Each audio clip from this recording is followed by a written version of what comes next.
দাবানল নিয়ে এমনিতেই বিপদে ইসরায়েল। এবার ইয়েমেনের প্রতিরোধ যোদ্ধাদের হামলায় কেঁপে উঠল ইসরায়েল। তাও আবার সাধারণ কোনো হামলা নয়, ইয়েমেন থেকে ছুটে আসা হাইপারসোনিক মিসাইল টার্গেট করে ইসরায়েলের সামরিক ঘাঁটিকে।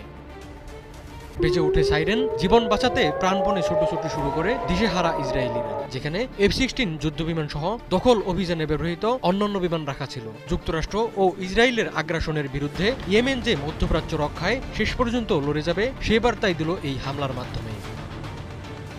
শুক্রবার এক বিবৃতিতে প্রতিরোধ গোষ্ঠীর মুখপাত্র জানিয়েছেন, যোদ্ধারা অধিকৃত হাইপা এলাকার পূর্বে ইসরায়েলি শত্রুর রামাত ডেভিড বিমান ঘাঁটিতে ফিলিস্তিন-2 হাইপারসোনিক ব্যালিস্টিক মিসাইল দিয়ে সামরিক অভিযান চালায়। ইসরায়েলের আকাশ প্রতিরক্ষা ব্যবস্থা এটিকে আটকে দিতে ব্যর্থ হয়। মুখপাত্র বলেন, আল্লাহর রহমতে মিসাইলটি সফলভাবে লক্ষ্যবস্তুতে আঘাত হেনেছে। গাজায় মার্কিন সমর্থিত ইসরায়েলি যুদ্ধের বিরুদ্ধে নিপীড়িত ফিলিস্তিনি জনগণের সমর্থনে এই হামলা চালানো